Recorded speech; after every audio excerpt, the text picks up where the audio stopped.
Welcome to AstroMingle, the spiritual podcast that mingles with the talented lightworkers and innovative influencers of our time.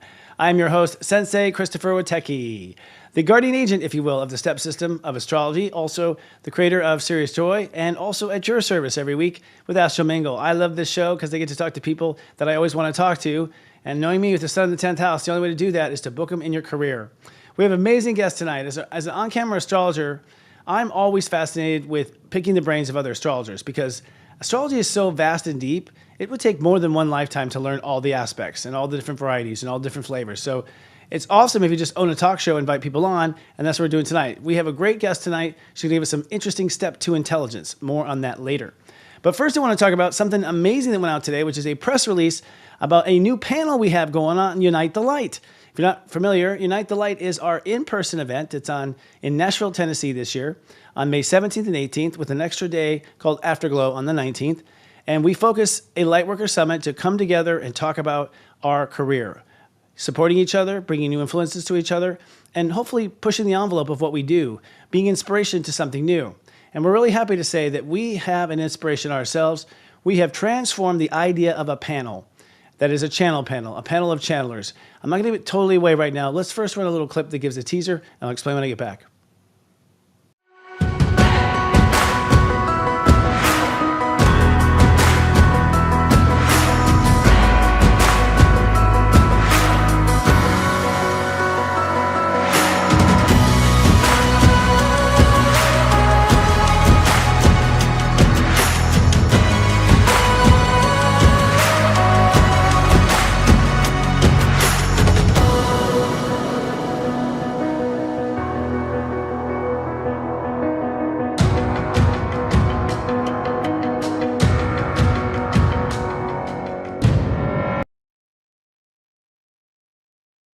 Let me ask you something.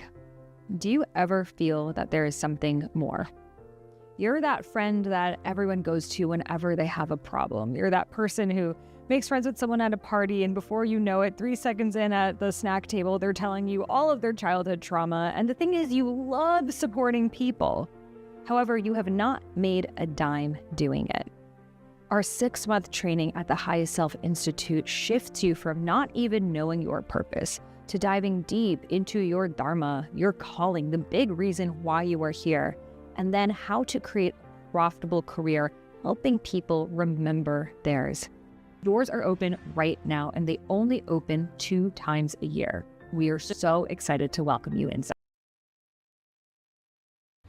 Unite the Light is coming to Nashville, and we're honored to support these local conscious businesses. Join our growing list of high-vibing Nashville sponsors and receive special discounts, incentives, and advertising extras while promoting your light to our attendees. Contact Jenny at adintuitive.com to get started. Sweet. We will see you in Nashville. Cannot wait to go there. And I got something to say with the Highest Self Institute. But first, if you didn't understand, we're doing a unique panel like you've never seen before. Now, each of these people are professionals. They're friends of mine, actually. Rob recently, a new one. Wendy Kennedy channels the Palladians. I've had a conversation with them through her before. Rob Gautier is going to channel Metatron. And Christopher Marie Miller is going to channel Mary Magdalene, which is Christ's better half. Jesus, that is. His twin flame and his component there for Christ consciousness when he was alive. And, you know, getting to know Mary a bit, it's like every man out there, behind that man is a woman, and she definitely is a big part of that sensation. But here's what we're going to do. In this panel, we're actually going to interview each of them about what it's like to be a medium and the pressures and things like that. And then all 3 are going into their own trance, and we will have an actual debate between the Palladian race, Metatron, Archangel Metatron, and Mary Magdalene. And they'll be discussing, will Earth survive? Now, of course, we think Earth's going to survive. It's just a good, sexy topic. But ultimately, we've all wondered what is next. The Palladians have predicted something they call a frequency war. I don't know what Mary has called it or coined it, and I haven't talked to Metatron once in my life, except through my own brain. So I'm curious to talk to him through a medium. But this is interesting. I've never seen 3 mediums talk from their entities and have the entities debate. Plus, I'm so excited just for the nature of this. We've got heaven represented with Metatron. We've got Christ consciousness represented by Mary Magdalene and her school of that time. And we also have a whole other alien race, the Palladians. So this will be the first panel that we do on Sunday, which is the 18th, all part of the package. If you're a part of Unite the Light, there's still tickets available for local people. Hang in there. We're going to have some discounted tickets for local people in Nashville. So email us if you have questions about that. And I hope to see you all there and meet these three fabulous entities and channels. They're all brilliant channels, by the way. I can't talk too much more about it, but it's well worth coming. And then lastly, I just want to say with the Highest Self Institute, my friend Sahara Rose is doing this. I will be actually teaching one class in this. I'm so excited. I'll be teaching a class helping them kind of with step astrology and interpreting things in their chart from the angle of step astrology. From my understanding, this is an amazing program in the sense that a lot of people want to do what we do or what our people on TV do, and there aren't a lot of schools that teach A to Z. Like Sahara has the integrity. She knows the people. She always can smell out the best of the best, and she's assembled quite a team there. If you're interested, we actually have a new way here at Ad Intuitive and Serious Joy. You'll click on the QR code. You'll be taken to a page that we host, our own company hosts, where we'll actually ask you for your date of birth information and your name, and then we're going to pass your name on to Sahara with some qualifications, answering a couple questions, and sort of serve as a liaison between you and her so we can help you and we can help her both at the same time. It's a new idea we have for advertising. All right, that said, let's move on to tonight's topic, which is my favorite, astrology. Natha Perkins is a professional astrologer with a passion for decoding the spiritual and psychological aspects of the zodiac. Her mission is to help others navigate their life's emotional journeys with an objective guidance and poetic answers. With planetary and intuitive insights, she helps make sense of your personal history using the rich language of astrology and translates it, offering a practical guidance and meaningful perspective. She also shares her expertise by teaching others how to harness the power of the zodiac archetypes for personal transformation and emotional well-being. So without further ado, please send some waves of love and light to tonight's guest, Step 14 Taurus, Natha Perkins. Yay! It was a pleasure. Hi, how are you? Hi, good to see you. Great to be here. So exciting. I love having an astrologer here. It's nice to meet you too. Thank you for coming. Yes, and I want to say I was at Unite the Light last year and it is phenomenal. Highly recommend. Thank you so much. Where do you live in the country? I'm in Boulder, Colorado. Okay, great. Okay, all right. So yeah, something kind of rang true. So that's so wonderful. Thank you for that endorsement. We appreciate it.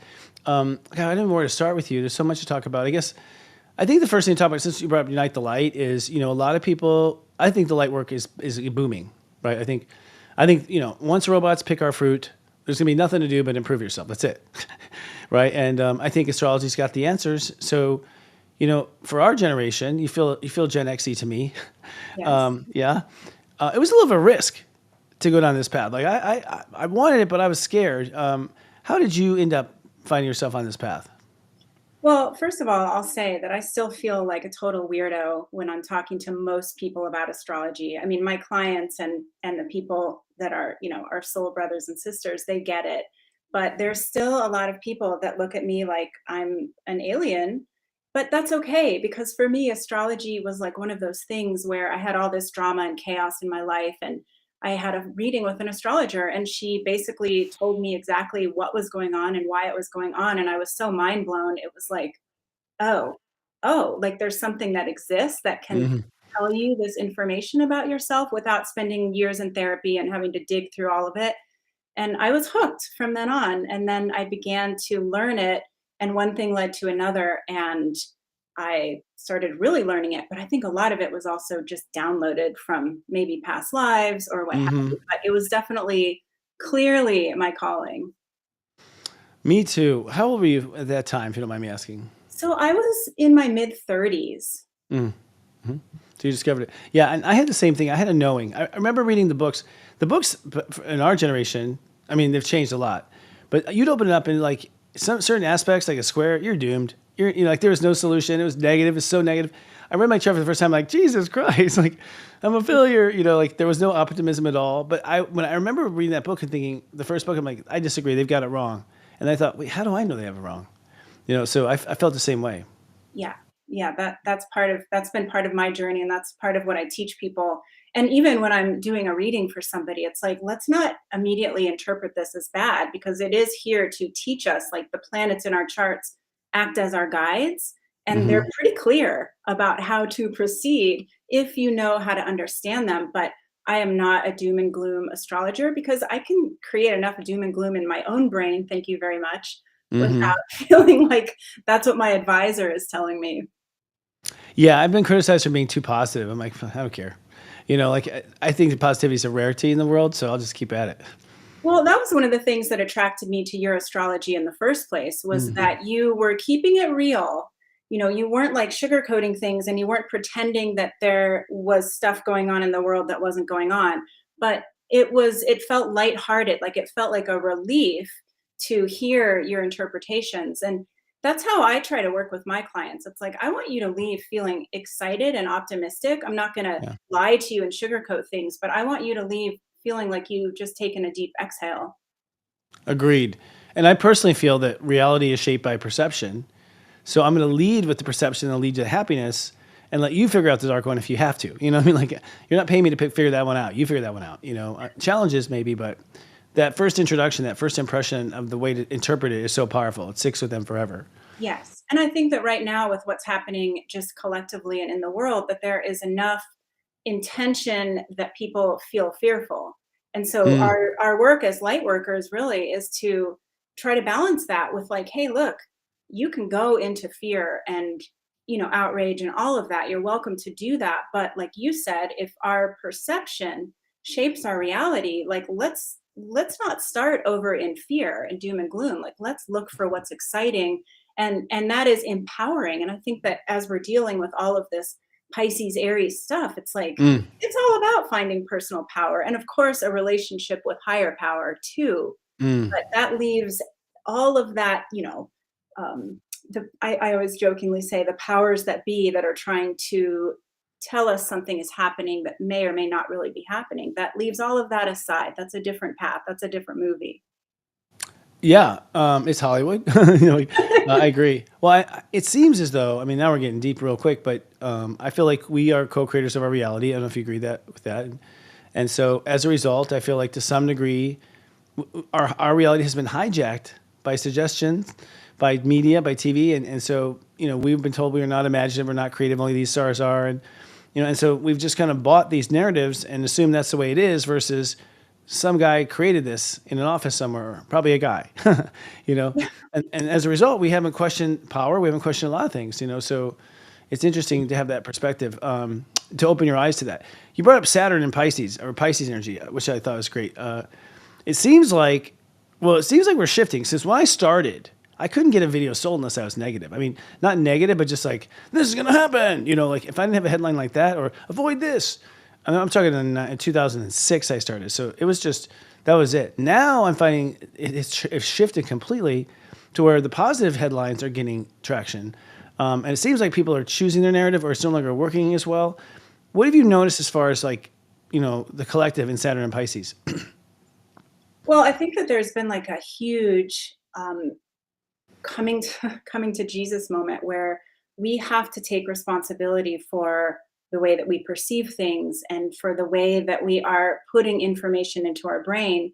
I think our Hmm. minds play along really well with that narrative that we don't have any power, that we're only valuable if we have a certain amount of money and look a certain way, and Hmm. that everything on the news is to be believed. And so there's a huge master level that Saturn has been asking us to do around trust. Like, it's not about the Virgo, what you've been told and the facts that you believe and Mm. the ability to prove something.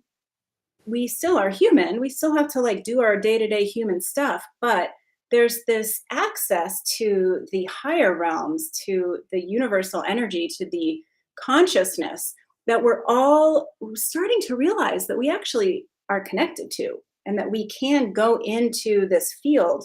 And it's a very intelligent field. We can go into this field and pull information that is actually way more relevant and accurate than the information that we're getting from other humans and people that are trying to market to us and people on the news and whatnot. And so that's Saturn and Pisces for me. That's what I've been seeing is all of us, if we're paying attention, it's like, oh, whoa, there is so much more here than we thought. And I mean, I don't know, people listening, you can put it in the comments. Like, are you noticing this too? And for you too, Christopher, you tell me what you've noticed.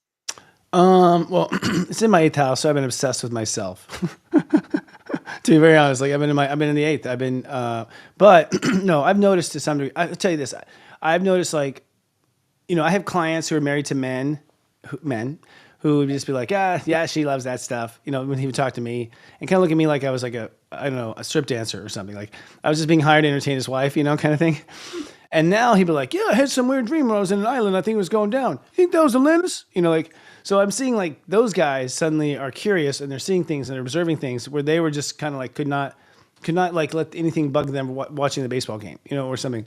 So I'm seeing those people sort of open up, which I never expected. I'm seeing people kind of taking the power to own their own spirituality. That's what I've really seen.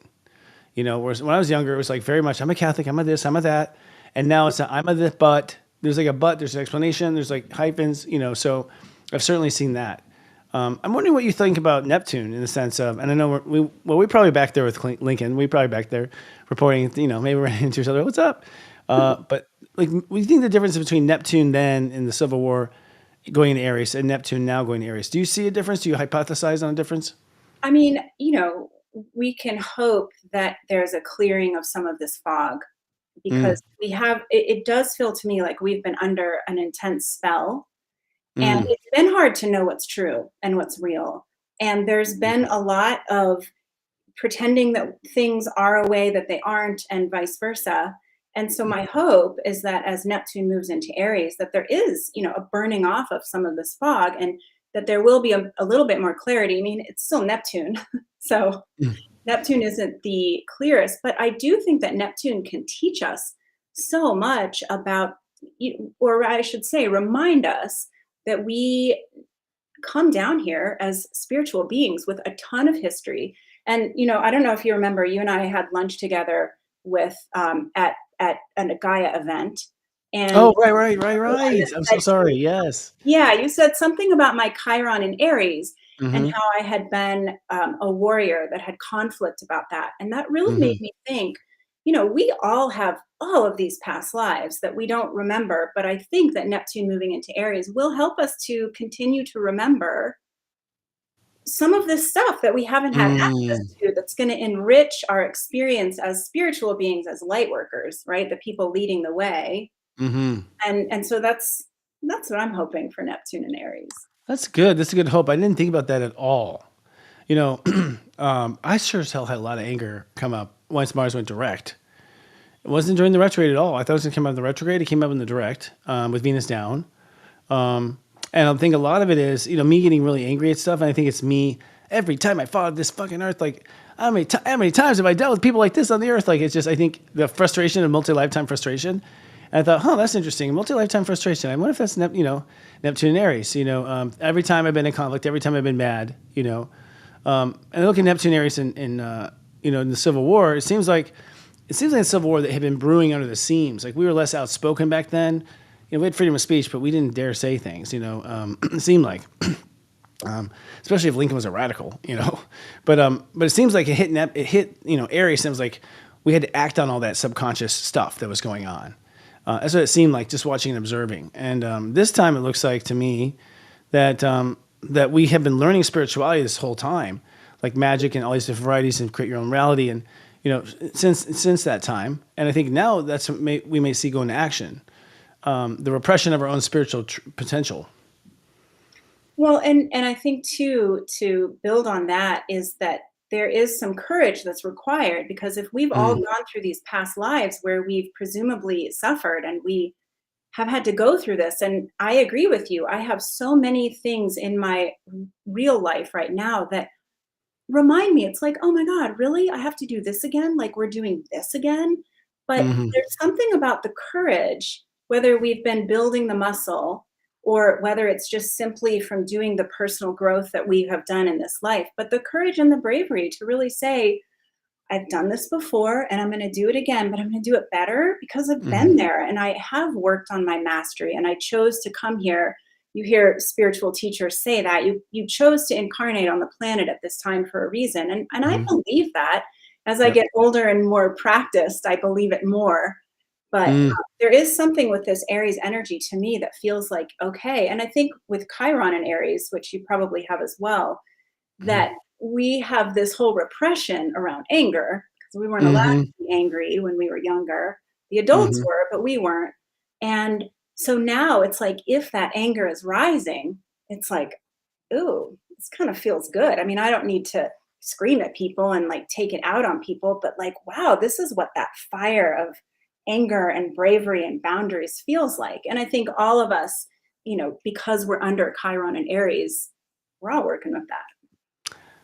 Very good, very valid. I think Chiron and Aries is very much Gen X. So Gen X, has a bad rep. I'm gonna speak up first for a moment. It's like we're X, and that means where are we? Where are we? What are we doing? Are we doing anything with our life? Are you kidding? We're supporting both our children and our parents because our parents are irresponsible. Our kids are irresponsible. We're the X. We're the holding up everything. The X factor. But you're right. I think because we have Pluto and Libra, at least I did. Pluto and Libra is like what's fair, what's not fair. And maybe it's because I've been unfair as a warrior, but that strength you're talking about, it's like a refreshing, like, aha. Like, because I think I've been a wimp ever since I think I went too far, felt bad and pulled back, got abused for lifetimes. And now finally this time I'm like, that's right. It's like a Rocky music. I'm finally feeling strong again for the first time. And really just after my Chiron return, honestly. After my return. Like it was my Chiron return was so significant for me. It was ridiculous. Well, I'm headed into mine this year, so fingers crossed. Good luck. Good luck. We'll mail. Well, yeah, we'll stay in touch with you. Make sure you're okay. I think it depends on the person, but yeah. So, wow, that's so interesting. Now, what do you think about Pluto and Aquarius? Tell me what your observations have been. Just, your visceral observations of Pluto and Aquarius versus Pluto and Capricorn. Well, first of all, Pluto and Capricorn was rough, and maybe that's because I'm a Capricorn rising. But I think that, one of the things with Pluto and Aquarius that we're seeing is that we are all a part of this collective. Mm-hmm. But one of the things that we've been fed is that we're all supposed to be alike. And yes, we're supposed to agree with one another, and we're supposed to have the same values and the same ethics, etc. I don't think that's true. I can't even get my whole family to decide on a single restaurant for dinner when we go out. So I don't think that getting the collective to decide on anything is ever going to happen. But I think that as we are looking at what we're good at, what our skills and our gifts are, that's part of Pluto and Aquarius is we realize, hey, I know how to cook and you know how to build and you know how to advise. So let's all get together and we'll bring our unique gifts, but we're having to figure out what our unique gifts are. And I think some of that is the Venus stuff that we've been going through over the last few years is we're figuring out like what our values are. And the Aries stuff is like, who are we? And we have to go through these processes, which is why people like you and me and other light workers, I think, are so valuable, is that we're helping people walk through the process of figuring out who they are, who they are now, what they want to do, and what they bring to the table. Because Pluto and Aquarius is going to require all of us we come to the table with our differences and we honor that instead of saying, you need to be like me, you need to agree with me. Because there's that's such a dead end. Yeah, it's the remnants of a barbarian, control. I mean, they want us to all be the same because they want to control us easily. They still do. Those few, and the Palladians. I was talking to Palladians through Wendy Kennedy, and they said to me, "It's so fascinating watching you Earthlings because you have the most freedom out of all the races and all the systems to be the most individual.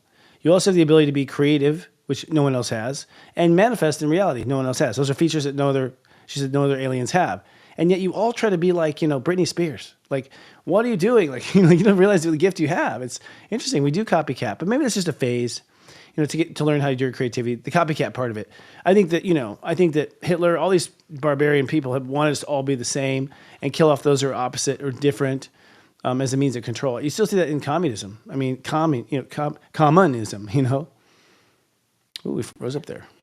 Yeah, well, conformity is pretty boring and it can feel safe, but that's also part of this move into the Aries energy is we have to look around and say, with Aries, we aren't safe, but we are warriors and we know what to do and we can have a sense of independence and a sense of courage when we're facing something that is not safe. So we're going to have to trade in some of our perceived safety and security of fitting in with the group in order to be unique and in order to really get it. I don't want to just listen to everybody else and play by everybody else's rules. And it's tough for some people to make that leap. Oh yeah. I mean, because I still think because those particular personality types are still convinced that the outer world is what's most real.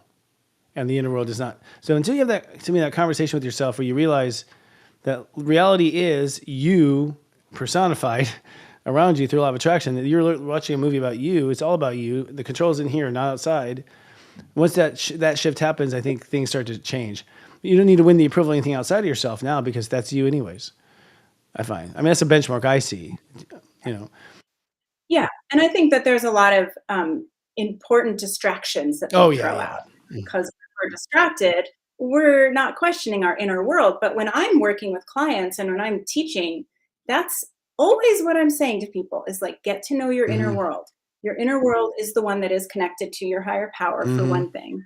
And that is where all the richness is. You know, it's not in what you can buy and what kind of car you drive. I mean, we all like Mm-hmm. nice things, but those things always lead to Mm-hmm. emptiness.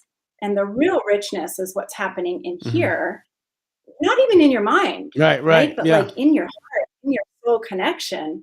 But because we were not taught that, if we don't stop to think, oh, my inner world, my heart, it can pass us by. So people like you and me, we're like, don't let it pass you Oh by. yeah, totally. And also, did you feel that? That's called an emotion. You know, like, you know, some people are unaware. In fact, I was reading in you really use feelings a lot in your practice. How is that focusing on the moon? I mean, what is your belief about feelings? You know, my belief about feelings has changed a little bit over the years. I say that thoughts and feelings can be very informational, but they are not the end all Mm, be all. So even, you know, as Mars was moving through Cancer and retrograde, it was like all these feelings were coming up, but we don't want to totally believe the feelings because that's just sort of information mm, that's coming. Like what's really important, I teach more about the present mm, moment and the, you know, tuning into like what is here right now? What are your senses telling you? What are you feeling? Because that's really where you get the rich information instead of the exaggerated or the triggered or the information that your brain brings you, which is usually pretty mm-hmm, anxious, right? Zooming back to the past and forwarding into the future. So for me at this point, feelings and thoughts are great, but you got to stop them and you got to really go into that present moment to get the information, which is also where you tap into that divine field of mm-hmm. consciousness, which is what we want because that is what has all the juicy information. Totally. And I find that feeling is how I navigate everything. I didn't notice that. Was doing it automatically without knowing it. You know, I mean, just easing into a feeling here and I don't know, following little feelings, little sensations inside of you, which I would have called my imagination a long time ago. And come to find out there's signals, their messages.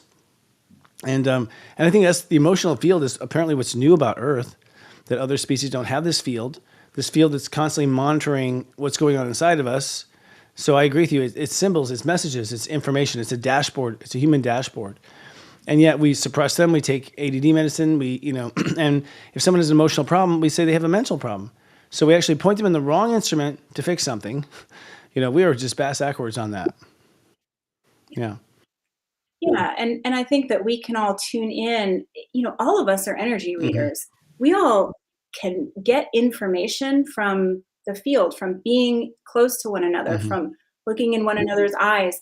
And we miss out on all of that when we are repressing the feelings and focused only on the thoughts and the facts. And so it's been really interesting over these past few years to look at the deeper layer of astrology and say, oh, this is what it's trying to teach us. Like it's actually trying to wake us up to the fact that there's so much more than what we were taught. And there's all these entry points that we can use, whether it's through a strong emotion or it's through the present Mm. moment or it's through reading somebody else's energy and kind of understanding, boom, this is where that person's at. We have access to those entry points, but it's taken many of us until more recently to get Hmm. it. And a lot of people still don't get it. But I think that's what people like you and I are doing is we're helping those that are trying to understand. We're saying, okay, come on, let's use astrology as your entry point into understanding your own psychological and spiritual nature. I think it's a brilliant entry point. Yeah, once I was in college, I was taking it, had a similar introduction as you, although it was a girlfriend that broke up with me at the time. And I was so pissed that she did because she saw everything in my 10th house. She's like, you're all about your career. I don't think it's going to work, you know. She was right. I was pissed, but I was using it for fleshing out character stories in film. Like, because to build a character in film, I was like, this is great. This is like fills in all kinds of gaps. And then over time, I'm like, wait a second. Why the hell is this film school that I'm paying thousands for? Why don't they have a map like this? Why doesn't psychology have a map like this? Like, this is a freaking map, man, that can be filled in. You can look for what the holes are. It's like, and it's never been given credit ever. Come on. I You know. know this agenda. It's like, come on. It's so accurate, so accurate to the point where I can freak anybody out they meet, Yeah. They're like, people are like, do you believe in that stuff? I'm like, I'll freak you out. Give me 5 minutes. I'll freak you out. Okay. Right. And That's then, what I yeah. say. I'm like, you've never had a reading before, have you? And I love that astrology is so dynamic because Mm. you can read a chart in 2004 and go back and read the same chart in 2005. And of course, there are similar things that stay the same. Your sun sign isn't going to change, but it's like the information that opens up. Oh my God. It's the map that keeps on giving. And it's the map that really holds all of the answers. They're not black and white. You have to interpret them, but that's how the spiritual world works, right? It's not black and white. You have to figure it out. It's not. There's millions of shades of gray. And there's so many exceptions to the rules that there really aren't any rules. I think there's just trends, really, from what I've noticed, and watching the trends change. How do you work as an astrologer? How's the process work for you? Do you study the chart beforehand? Do you have like a pattern that you approach every time? What's your method? At this point, I don't really look at a chart beforehand because I like it to just open up for me. I do Me ask too. a lot of questions as I'm working with a client because I want to understand, I want to translate the way that makes sense to their life. But the charts at this point, they just reveal themselves to me, and the stuff that comes through. This is part of why I say I have downloaded this stuff, right? I can't take my brain cannot take credit for this because the information that comes through is not my information. It's exactly what that person needs to hear. And it's basically from their guides, their planetary guides. Like, what is Saturn teaching you today? What does Venus have to remind you about? And like you said, it's like we have these maps, and a large portion of the population thinks it's crazy or Oh doesn't. yeah, most, I would say. Oh, Yeah. Not the youngins. Not the youngins. yeah. I remember I went out to in Boulder. I was having tea actually in Boulder, which is more of a hippie. Like for Colorado, it's the hippie dippy of Colorado, right? So, which is just up the mountain a little bit, if anyone doesn't know. Anyways, I'm, a waitress like, what do you do? And I was like, I'm an astrologist. And that's the first time I had fangirl from just the term. And then she's like, oh my God, I'm a Taurus with this rising and this moon. And I was flabbergasted. She was probably 17. Like she was a teenager. And she knew her stats. She knew her rising, her moon, her basics, and could carry out a pretty good conversation. When at her age, I wouldn't dare tell anybody that. It's just to see how it's opened up. So, we're taking over.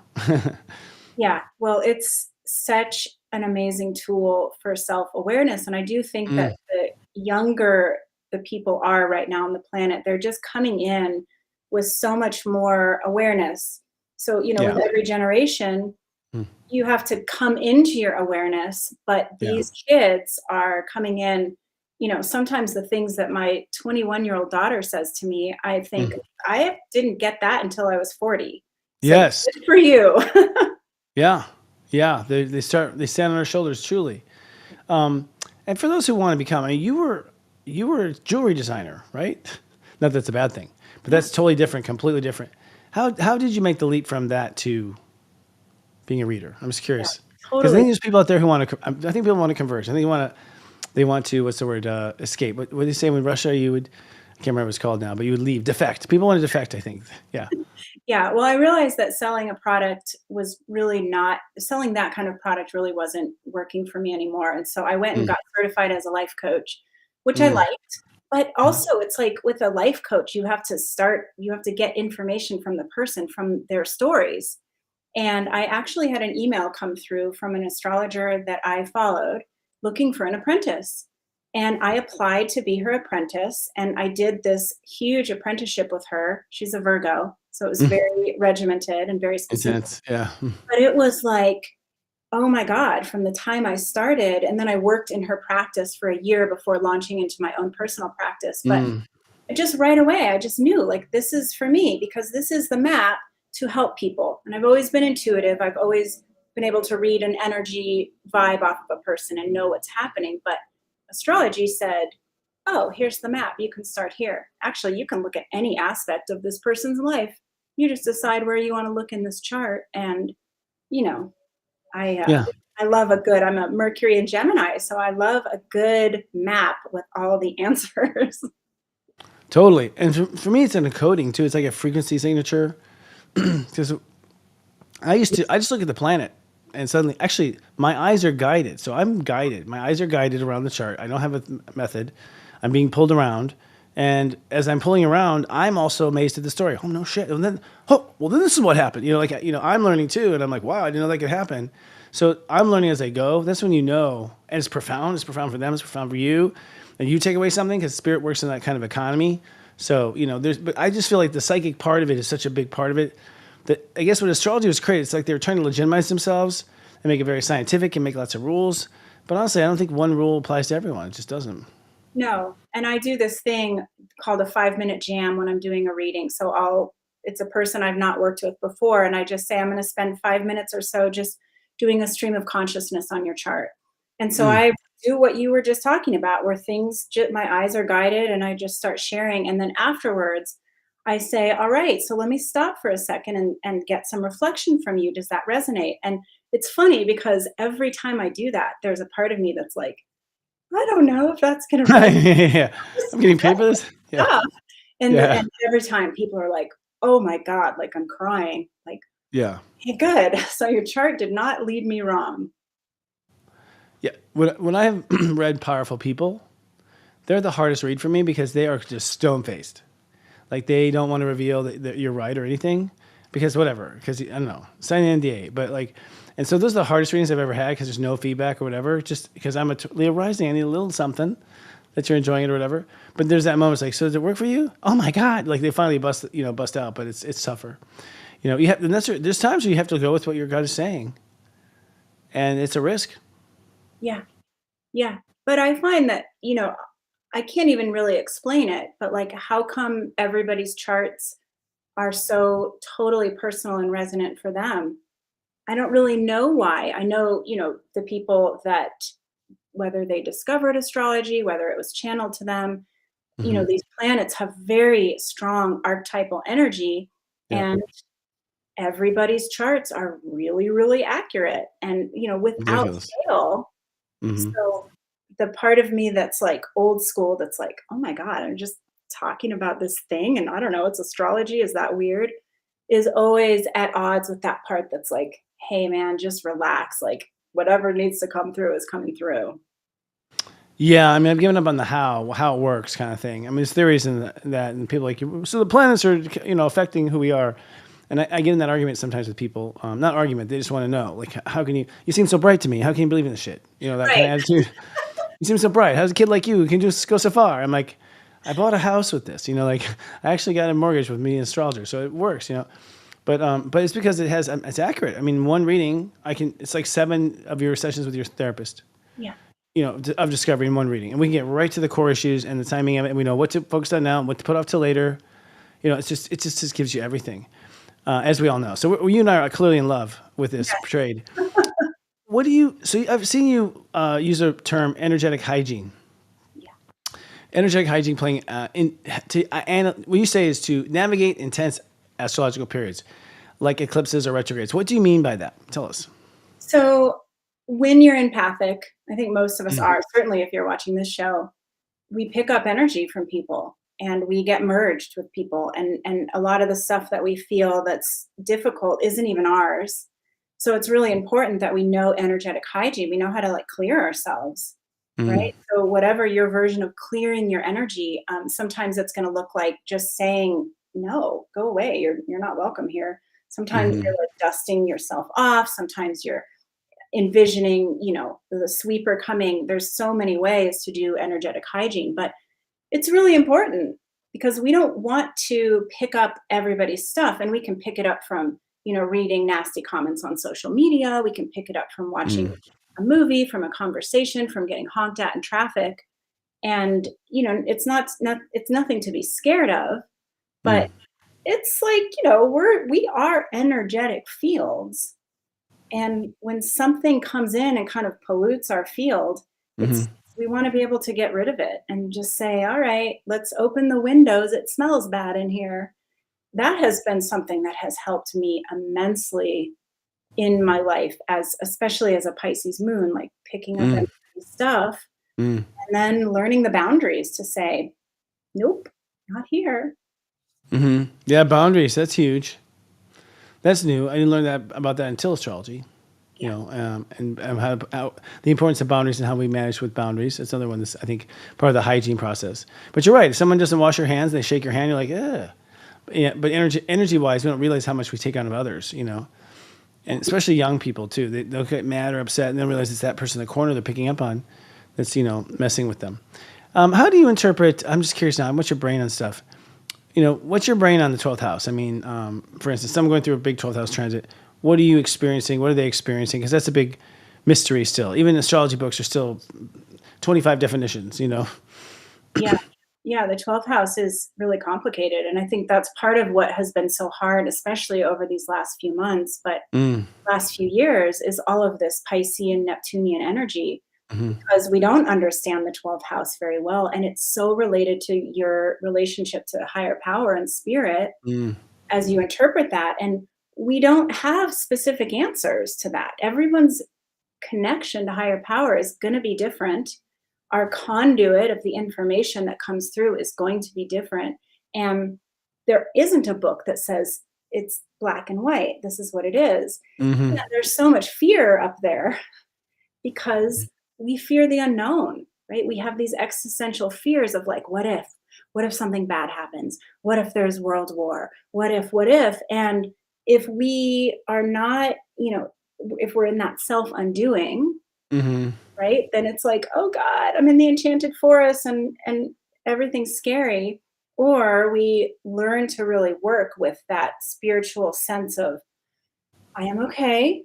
I trust okay, whatever it is that you believe to be in your field of awareness, like show me the answer.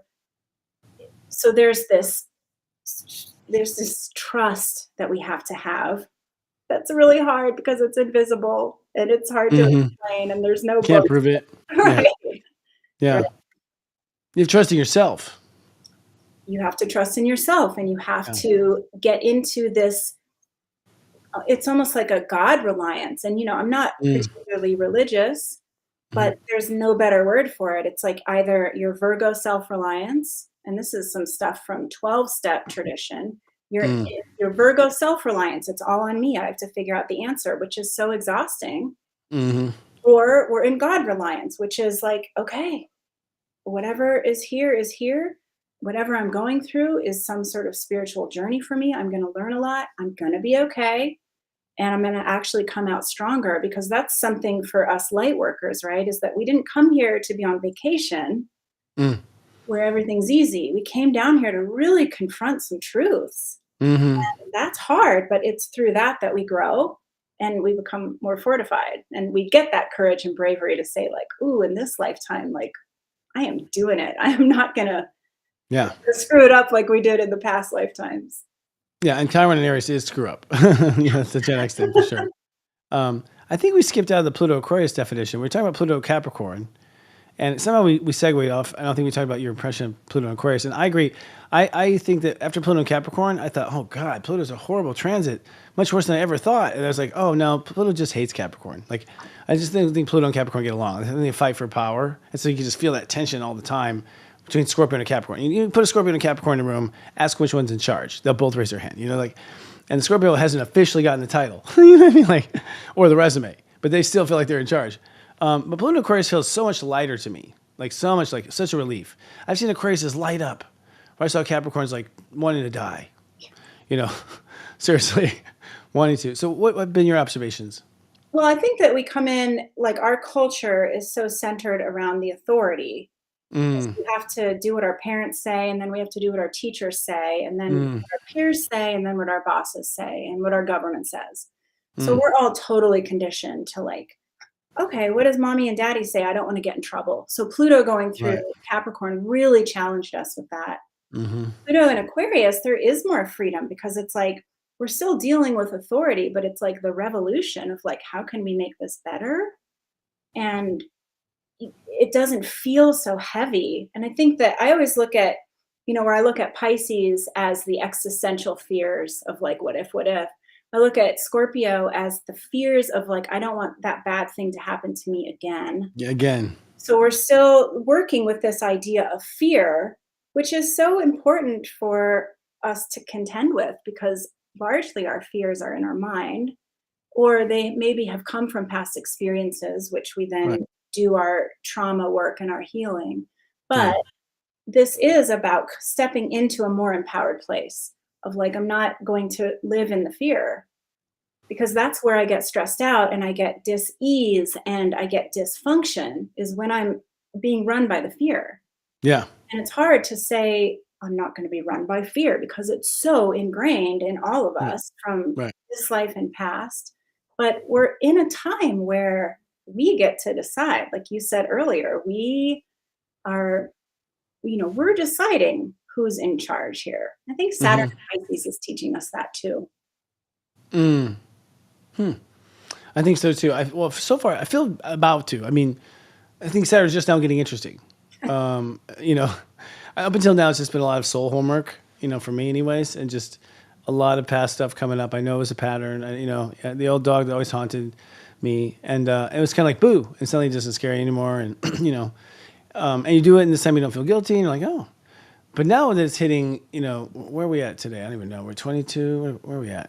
She's at 26, 24, 25, 24, 25, I think. Yeah, 25. Yeah, he's just doing next month's horoscope, so I can't keep it up. She goes to 29 at the end of, actually, he goes to 29. I would say Saturn's a drag queen. He goes to 29 by the end of Taurus. We're done. Yeah. And it's almost like that last sprint is like from 20, it goes from 24, is that right? 24 to 29, yeah, in 1 month. It's like speeding like a bat out of hell. Yeah, that's fast. And that is some spiritual mastery stuff right there. So like whatever we're all going through right now, and we've just come out of like all these eclipses and all of this node stuff. And, it's been really heavy, but understanding like this is all a spiritual mission. This is a spiritual journey. Like this is actually really exciting because we're coming to understand our own spirituality more, which is, like I said earlier, that's where all the juice is. It's not in all the human stuff of like, what football team do you love and where did you go to school and what did you buy today? It is in the being able to uncover the magic of this planet, which is like part of what, you're taught when you're talking to the Palladian guides and there's so much here that we never even knew. And now we have access to it. But to get there, we've got to walk through some like very treacherous, enchanted forest stuff. Mostly because we're shaking off all the lies and all the, incorrect stuff that we took as valid and taking back the authority to take back our authority. Exactly. Like we have the right to have the right, kind of thing. Right. And then we're looking around like, do I have the right to have the right? Is this okay? Yeah. Like no one's stopping me. Yeah. Where do you foresee Uranus and Gemini? Like, it's going to be interesting, I think. I think it's going to be interesting. I mean, Uranus and Taurus, and you and I are both Taurus suns. So that is a whole other story for another time. Kicked my ass. Oh my God. Yeah. So I think that Uranus and Gemini, one good thing about that is I always look at Gemini as it is related to that mind that gets in our way, that causes our problems. But it is also related to that present moment of like what is right here, right now. And if Uranus comes in and revolutionizes stuff and changes it up and brings a fresh new breath into it, the more of us that can access the present moment, the more of us that know how to control our own mind, hey, that's great. That's a happy planet. That's free. That's freedom. I think since Descartes, we've been trapped in the mind. Because therefore I am. I don't know. To me, Uranus and Gemini is just going to be one mind-blowing thing after another. It's like, oh, you think this is real? Wrong. Just like little dynamiting, like everything, including alien disclosure. I mean, things that we're just going to be our mind blown. My grandma told me about. She was a girl. She's on a farm, horse and wagon. This is like 19. She was born in 19. I don't know, 23 maybe. And she says by the time she was old, it was a space shuttle. Like, there weren't planes in the sky. She goes, we never saw an airplane above us ever when we were kids. But just to go from that to that, how her mind was blown in her lifetime. I feel like that's what we're about to see with Uranus and Gemini. Yeah. And I think that, people like you and me and people that are listening, that we've all always been a little bit weird and quirky and like, fairies and aliens, like we've all kind of been believing that stuff, maybe just as fairy tales, but we've all been open to it. But now it's going to start being, quote unquote, proven. And I think that Jupiter through Gemini has given us some really good precursors, right? Some foreshadowing for that. But yeah, I mean, I'm here for it. I think that this small-minded, just believe whatever the authority tells you is like, okay, that's outdated. Can we be our own authority? Please, because listen, we can learn to be way better parents to ourselves than our parents or our government has been able to do. We know what we need. We're working on healing our inner child. We're parenting better and differently than they were able to do for us. We just have more capacity for that. So bring it on. Totally. I think it's this victim of science. The authority's outside of you. If you can't measure it, it doesn't exist. If you can't prove it, it doesn't exist. All this sort of thing, versus authority within you. If you had a whole population with the authorities within them, well, you're not going to control them. They're not going to do what you want them to say. So it's pretty obvious. We've just been, basically run by used car salesmen for centuries. Like trying to get us to do things. What do you feel? Let's just do astrology signs, if you don't mind. I'm curious. What sign do you see right now changing the most, like more than you would have ever thought? Oh, that's such a good question. I mean, honestly, I think Pisces, Mm, because we've just had all of that action and it's included the North Node, which is so much about that evolutionary growth. And mm, I think that just there's something about releasing the fear and mm, stepping into the knowing that is quite profound for all of us that have strong Pisces in our chart. mm. But, also, like you said, I'm noticing the Aquarians just Yeah. poof, it's a way different feeling than when Pluto was in Capricorn. So Aquarians, we'll have to see what's going to go on with the Geminis. Anytime that a planet changes signs into that sign, there's going to be some stuff going down and stuff that's good, I think, stuff that's growth and empowering and a whole change of the way that we see things. So that's another big piece of all of this is like we have to have the courage to change our belief systems and to challenge and question what we've been Hmm. told. And that's still Yeah. really scary with Chiron and Aries. It's like you can't be yourself. Mm. You can't be That courageous got and you in trouble. ask Yeah. questions, right? Yeah. They got you burned as a witch. They got you them as a soldier. They got you, that kind of thing. Yeah. Totally.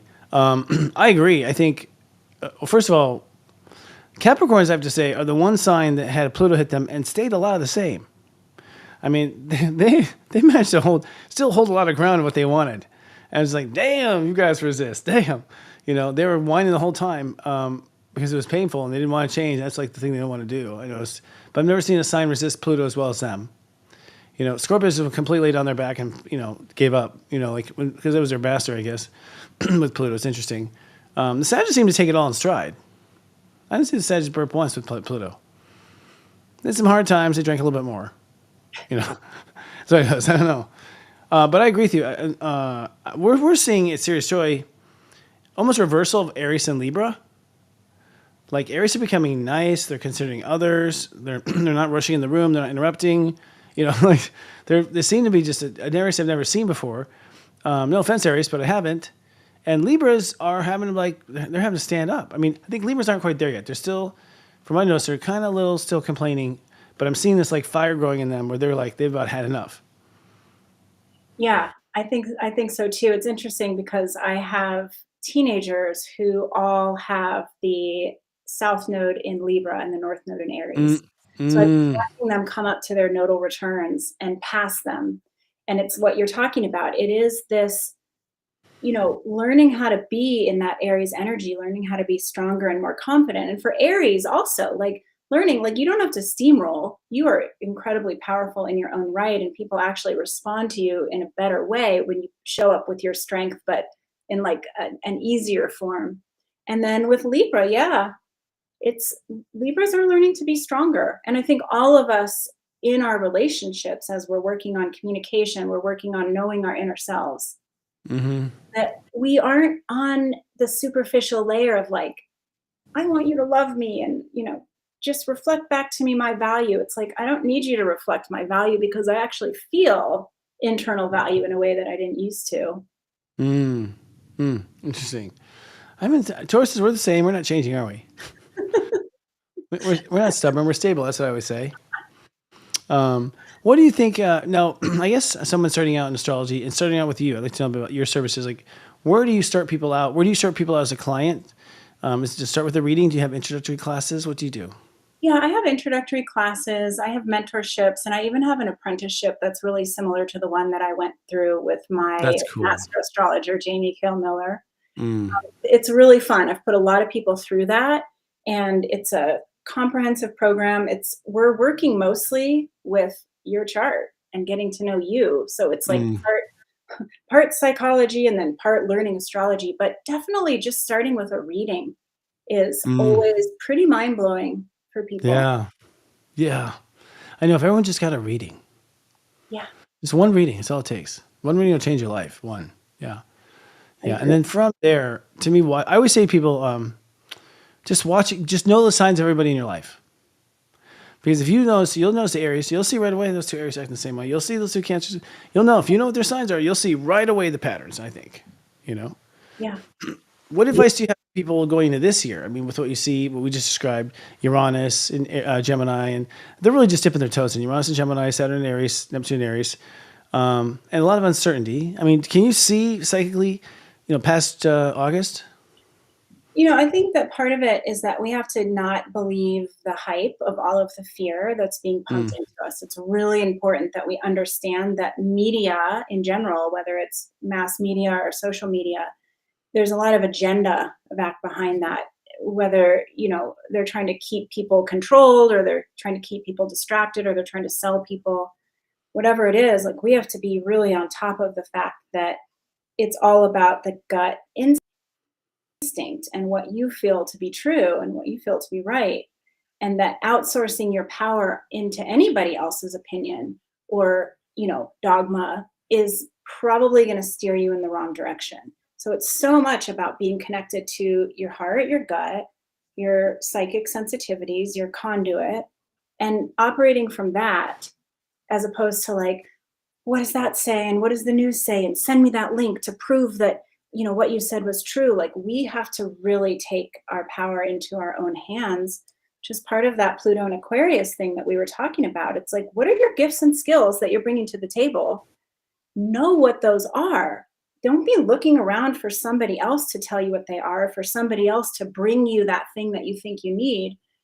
Figure out what you have. And we've been doing all of this work. Like, what are your values? What is your relationship to higher Mhm. power? How do you know yourself? Who are you? Like, we've been being prepped, but it's important that we don't forget because we're so easily swayed, right? It's like Mm. we become enlightened for 2 minutes Right. and then somebody says something that ticks us off and we've lost it. So this is like a building of the muscle for all of Hmm. us, like remember who you are, remember your Yes. connection, remember your present moment. And that's what's going to get us through whatever is coming. Mhm. It's probably going to be pretty complicated. Yeah. Oh, sure. I mean, extremely complicated because I think the lies have been very complicated and sophisticated. So there's a lot of Yeah. unraveling going on there. Yeah, I think it has to do with vibe. I mean, for Aquarius, it comes down to like, I think it all comes down to vibe. Where it's like, if it's not my vibe, it's not my jam. Now suddenly I won't go there. You're like, or before you're like, I'll go to the club with you, fine. Now it's just like, nah.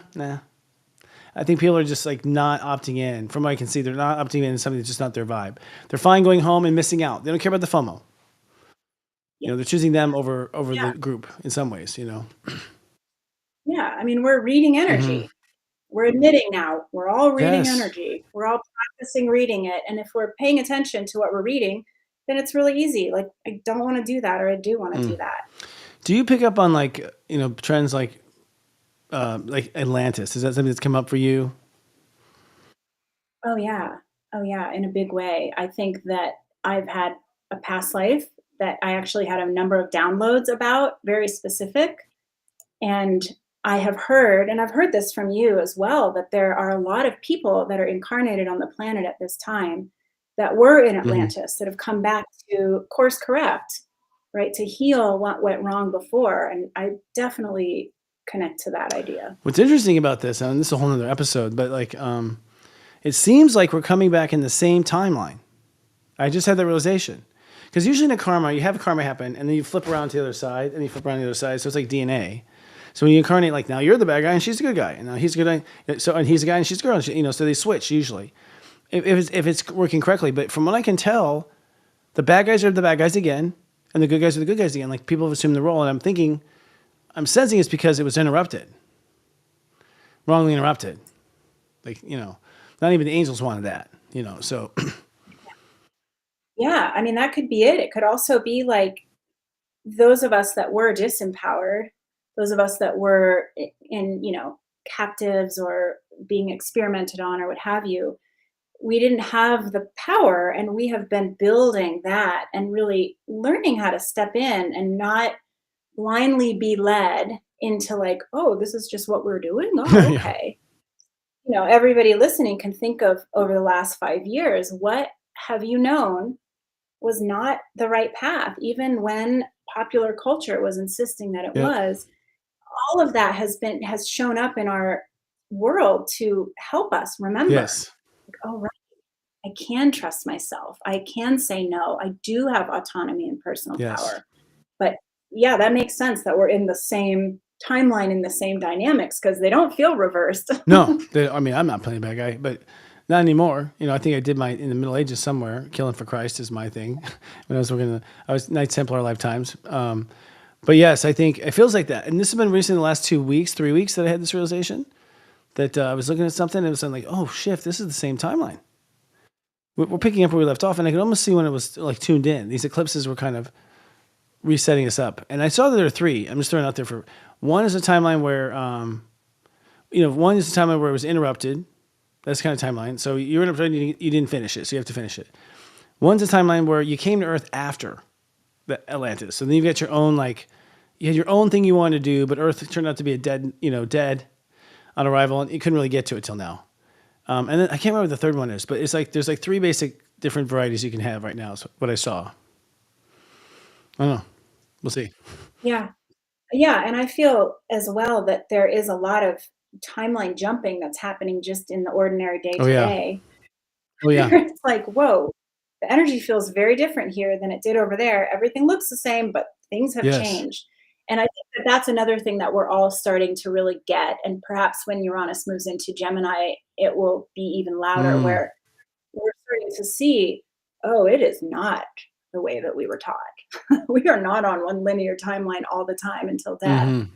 We're actually very fluidly moving through different experiences. And you can't just say that to anybody, because they will definitely think that you're a weirdo, but we're okay with that here, totally. right? You're amongst friends. In fact, we've gone to 4 or 5 timelines just tonight. Exactly. So where should we start? You have your own podcast too. I didn't know that. Yeah. I'm on YouTube on Astrology, and I also release the same content on the podcast in audio style. So definitely check me out there. And I do readings, and you can find me at electroastrology.com. That's where all my stuff is. What would you say your specialty is? Like the client you get over Honestly, and over again. I think that it's helping people to see themselves. It's like helping people remember who they are and why they're here.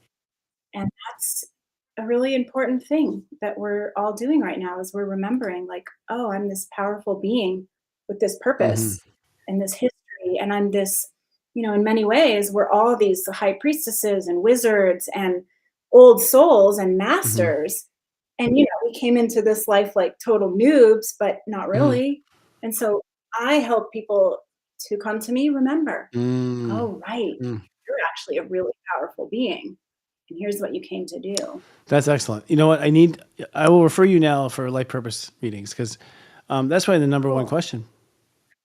I think so too. That's what I always ask people, what they want, what are you booking this reading for? And it's almost always life purpose. It used to be love. Like was number one. Yeah. Now it's life purpose. Love and money was when I started. Now it's all purpose and my mission. Yeah. Yeah. Fascinating. Well, we get to see you Night the Light. I don't want to push you in pressure, but do we get to see you there? Or not this year? Yeah, I'm still working some stuff out though. I have some other friends that are going that are like, please come. So yeah, I would love to be I'll there. help camping with the friends. So it'd be nice to see you there. Yeah.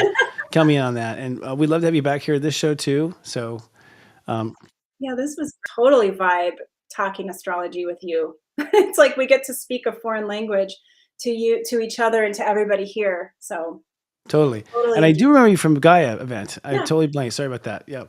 Yeah, we There went to was a Gaia event there's a lot together. going on. Well, I was just so watching Gaia. I mean, I was a little. First of all, I was in a weird space. I was weird. The energy was weird that time. For as a disclaimer. But then just being Gaia, I just wanted to see our competitors. Like how they do it on the inside, how they manage things. So it's interesting. Yeah. Yeah. But nice to have you here. Thank you again. Come back, everyone. Give her a try. She knows what she's talking about. Mostly because she's a Taurus, but also because she's her. Just kidding. Tauruses, we know. If we don't know, we don't say, right? So yeah, it was a nice time. We'll see you soon. Yeah. Thanks, you guys. Loved it. Bye. Yay! Woo-wee. Oh, we got a little. Thank you. Natha Perkins. And let's see, Electro Astrology. I love the name. I forgot to tell her that. Oh my gosh. She feels really familiar. Of course, I've met her and hung out with her. That's me. I've been so much in my own cosmic bubble. Like I said, Saturn the 8th. It's what happens. Wait till it happens to you. It's a lot of fun. Folks, we're having a good time. And I want to remind you to, first of all, unite the light. Oh my gosh. Don't miss this moment. I have to say, we're in a moment where a lot of the change of the future is going to rely on us. I mean, if you feel like you're a light worker, which means you're a person who's come to make the earth a better place, does that resonate with you? Then we need to meet. We need to meet, and we need to meet now, because I think what I realized in the last couple of weeks is that people are looking to their Congress people, and they're looking to their president, they're looking to their townspeople, they're looking to all these other people to fix it. And I think we're supposed to fix it. We're the ones supposed to do it. And that's one of the realizations I'm having with Saturn going into Aries, is that it's us. It's always been us. I knew it was me, but I didn't realize there's a lot of me's out there. And that's what I really realized with Unite the Light. So tickets are on sale. Come. If your heart wants it, you should go. Your heart's telling you should go. And by the way, if it's a money thing, don't let money fear. Don't be afraid of money. We're not in it for the profit. We're in it for the profit, P-R-O-P-H-E-T, but we're not in it for profit as in P-R-O-F-I-T. We're really in it just to bring people together and just be able to network. I can't tell you how many great friendships I made and I'm working with now. So it's pretty amazing. All right. Well, I think that's it. I do want to do one little thing for my buddy. I have a buddy. You probably know him. There he is, Mr. Josh Siegel. He is, we're excited to share that he has an event coming up. My friend Josh Siegel, he's a master numerologist, one of the world's top experts in numerology. He's hosting a special live event next Friday, April 18th at Unplug in Los Angeles. So this is for LA people, which I know LA people are going to love this. And numbers are universal. They're so cool. He's been helping people uncover their life's purpose and navigate challenges for over 25 years. With more than 20,000 personal sessions under his belt alone, and that probably means something right there, just number 20,000. At this event, he's going to teach you how to calculate your life path number, the foundation of your numerology chart, and explain what it reveals about your relationships, your habits, and your life purpose. Plus, there's a Q&A session where you can ask Josh personally your burning questions about numerology and how to apply it in your real life. So if you are a Serious Joy person, if you're here from Serious Joy, you get a special 10% off with the promo code SIRIUS10, SIRIUS10, which I wonder why. I gotta ask him. I wonder if he chose that number. I gotta ask him. And if you have any questions, we do have an email address. It's not us that's hosting this. This is just us passing our friend along in LA. Gosh, I wonder if I can be there. I think I'm gonna try. I might be there, guys. We'll see. I might be there. No promises, but I might actually be there. We'll see. I think I'm going to be on this show. We'll see if I can do the live. But it'll be, you email olivia@unplug.com, olivia@unplug.com. But come on down. We have the QR code here for this to go by. I think so. And we'll also post it in our own description of this show. All right. So y'all go give Josh a try. Feel him out in person. He's such a cool guy. And he knows his stuff. And he and I are still doing the romantic episodes once a month too. So we're having a good time. And it's an exciting moment. So check out my buddy Josh. Decode your life mastery. Indeed. All right, friends. We'll see you soon. We'll see you 1 week from tonight. We got so much to do. We have some speakers from Unite the Light going to come on as guests here starting in a week or two. So we're looking forward to that. And of course, I hope to see you at Unite the Light And if you do go to Unite the Light, be sure to come up and say hi. I'll give you a big hug. Until next week, we love you. Live, love, be.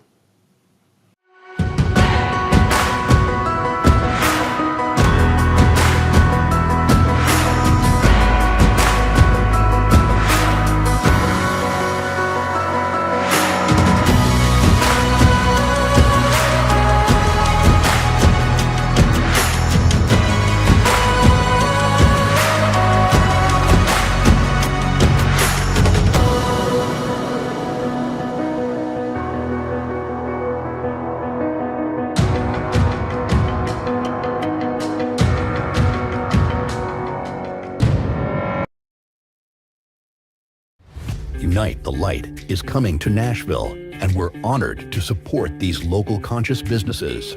Join our growing list of high-vibing Nashville sponsors and receive special discounts, incentives, and advertising extras while promoting your light to our attendees. Contact Jenny at adintuitive.com to get started.